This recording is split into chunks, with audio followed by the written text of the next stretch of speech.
Welcome to episode 16 of Grant Random Reports the News. In this episode, you'll hear about the music that people are listening to while having sex, a prediction about the downfall of humanity, and the discovery of dicks on Mars. All that straight ahead, so please stay with us because you're not getting this shit from the Today Show. Reporting from subterranean Brooklyn, I'm Grant Random, and this is the news. A new study suggests that elephants have names for one another. Researchers using artificial intelligence to analyze the calls of two different herds in Kenya determined that elephants have specific names that they use for each individual elephant. Popular names that elephants use for one another include, along with, and. The mystery surrounding a secret network of tunnels discovered in Ybor City in Tampa, Florida back in 2018 is explored in a new report. The tunnels were discovered during the construction of an office building, but their purpose remains unknown. Experts believe the tunnels were used in the past to move moonshine, smuggle cash, or traffic prostitutes. However, sources close to this podcast believe the secret tunnels were actually used as a communal relaxation chamber. See also masturbatorium. A British tattoo artist says he spent $127,000 on tattoos and has covered 98% of his body. The problem for 27-year-old Eli Inc. is that he's running out of space for new tattoos. Inc. says the solution is to add layers of new tattoos over previous work he's had done. It's unclear if he's gotten tattooed on his genitals or whether he's gotten the elusive paint on the taint or ink in the stink. By the way, there's more tattoo news in entertainment a little bit later in the podcast, so please stay with us, and if you press stop now, you're dead to me. A new study has revealed the music that people listen to the most during sex. The top 8 genres are classic rock at number 8, number 7 is heavy metal, EDM is at number 6, number 5 is alternative, indie rock is at number 4, number 3 is R&B, hip-hop is at number 2, and number 1 is pop. Among other highlights, the artist most banged to is The Weeknd. The number 1 song for intercourse is Super Freaky Girl from Nicki Minaj. And the second most popular metal band to have sex to is Slipknot. If you have sex to the music of Slipknot, I have a few questions for you. Number 1, are you or your partner or both wearing one of these Slipknot masks while you're engaging in intercourse? Number 1. Number 2, which mask or masks are you wearing? And are either of you, or maybe both, wearing the clown mask? Number 2. Number 3, if you or your partner or both are wearing the clown mask, are you regularly engaged in intercourse with clowns? Perhaps a clown that you've met at clowndating.com. Let me know at Grant Random on your social media platform of choice at your earliest convenience. Thank you. There's a lot more data in this study, but there's one glaring omission that discredits the whole thing because those who know how to play fuck to Sade.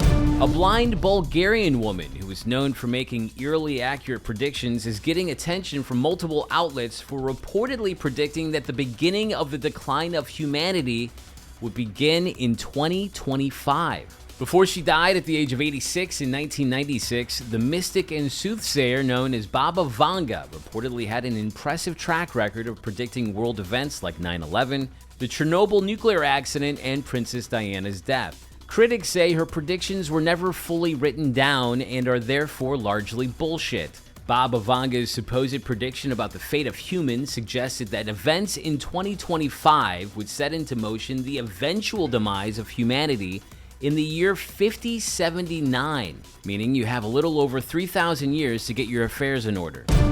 We've reported previously about an uptick in STDs among senior citizens. New data reported by the online outlet Axios suggests that STDs increased by 24% in adults over 65, specifically during the pandemic.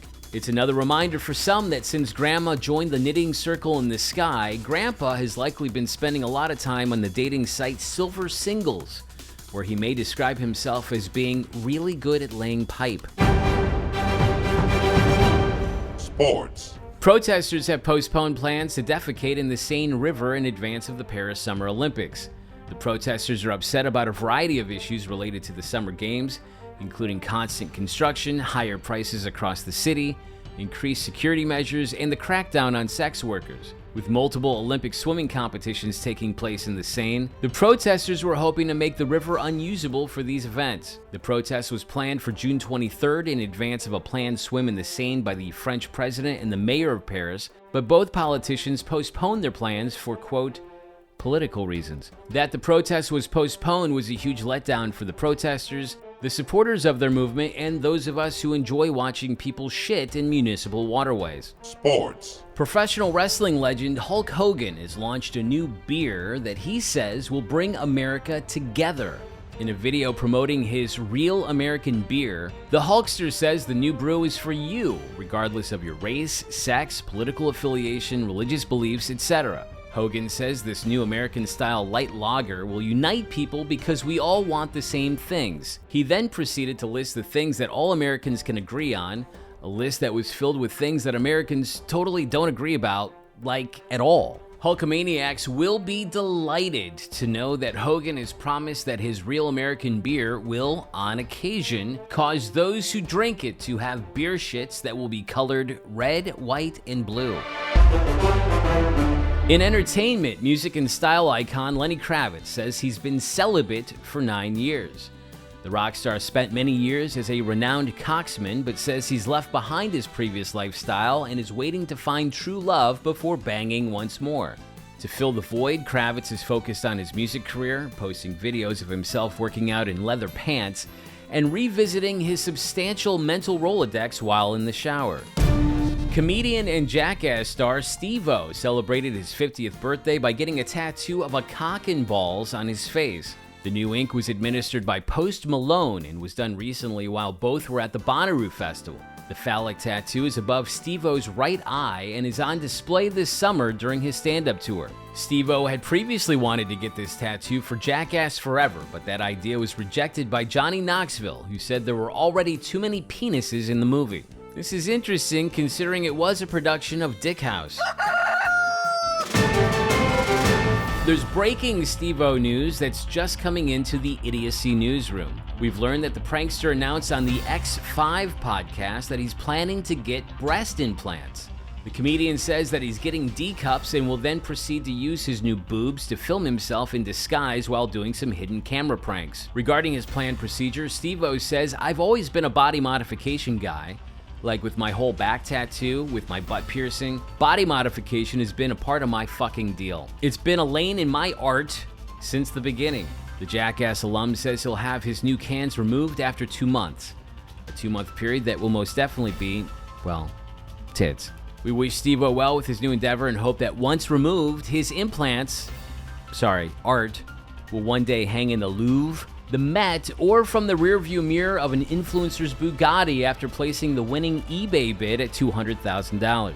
After the break, we'll present news from the cosmos, plus 2 important updates to stories we've presented recently. But first, it's intermission.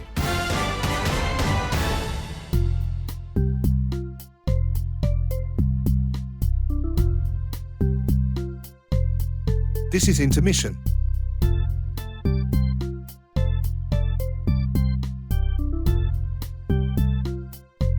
Intermission is fun.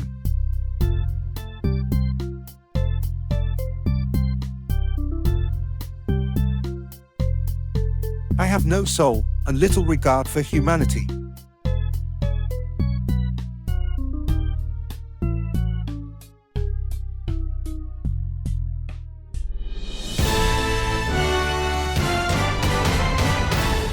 And now, news from the cosmos.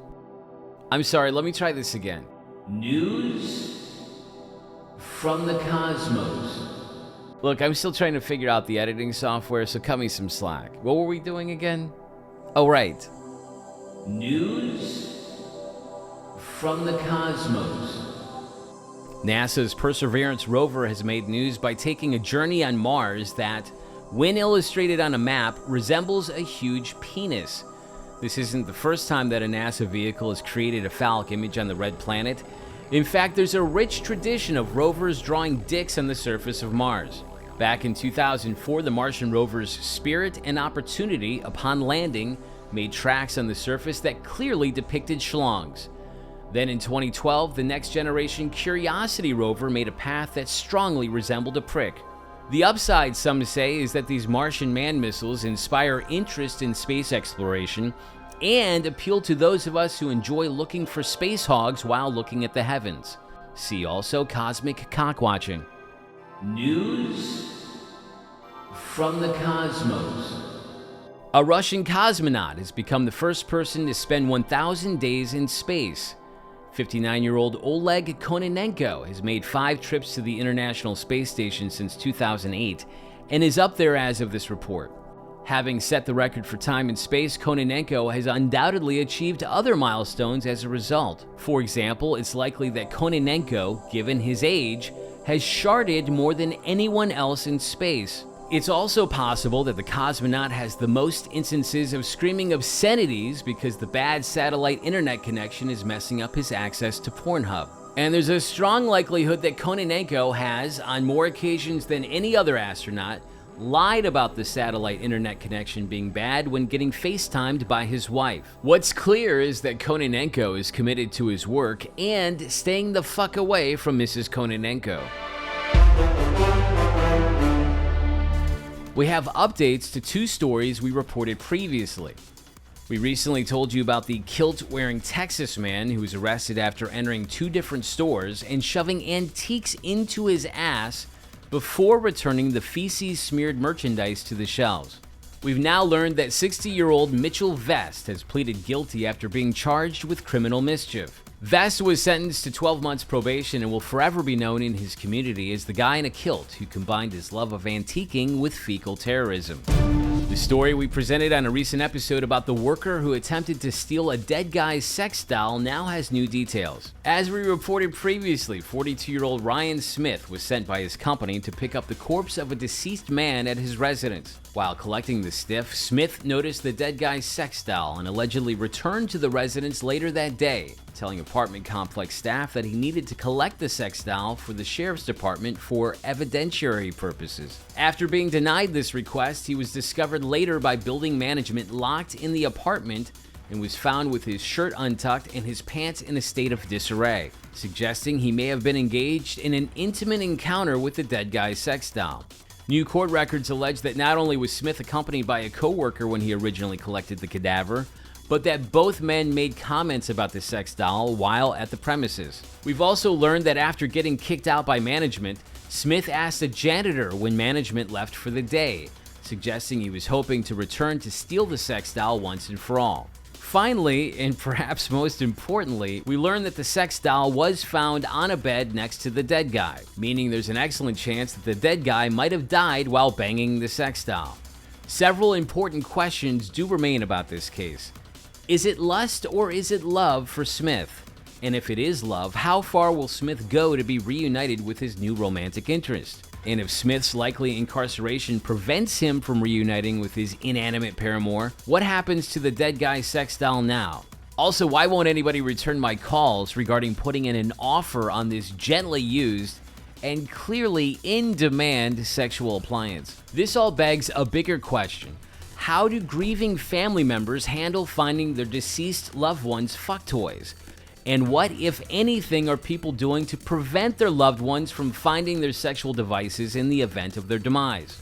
It's the recommendation of this podcast that one should make plans to prevent those closest to them from discovering their deviant sexual instruments upon their death. Those who have some things back at the house that family members might find troubling should make arrangements with a friend, a co-worker, or even a local fixer to do a sweep of the house in the unfortunate event of their advancement to the next level. Perhaps you could rig a smartwatch with an ECG monitor that will detect once you've died and immediately text your friend, co-worker, or fixer that you've gone to the next phase, which they'll know means they must drop everything and immediately go to your residence. They will have already received instructions regarding the location of your unmentionable intimacy aids, perhaps neatly located in a box of some sort. Let's call it a trunk of shame. In the event that you perish like we believe the guy in this story did, perhaps while making love to your sex doll, your friend will be prepared to clean up the scene, removing all evidence of your encounter with your rubber and plastic companion. If, for some reason, you have a large number of items that you'd rather your loved ones not find, perhaps you establish a separate and perhaps secret room in your home that your friend or fixer will be responsible for clearing out, and subsequently leaving behind some books of poetry and possibly a yoga mat, suggesting to your family that the room was a place you went to relax. Instead, the room would have been home to your sex dolls, sex droids, and sex toys, including any teledildonics devices, along with any other incriminating items that you may be in possession of, including drugs, weapons, stolen property, evidence of crimes you've committed, evidence of crimes that you plan to commit, evidence of crimes that others have committed that you're planning to use for the purposes of blackmail, freezers containing human organs that you've harvested or trafficked, any costumes or disguises that you've worn while engaging in illegal acts, including but not limited to burglary, racketeering, or sabotage, any manifestos you've written detailing nefarious plots you've been involved in or were planning to enact, contact information for the arms dealer you rendezvoused with at the parking lot at the Dead Mall in Jersey, the loose nuke you obtained after arranging a hit on the arms dealer at the same Dead Mall in Jersey, and your collection of Creed CDs.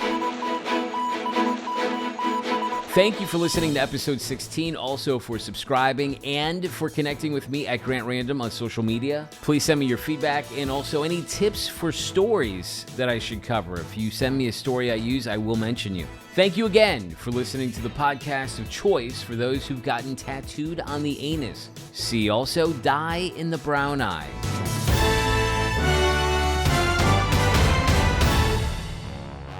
This has been a production of Idiocy.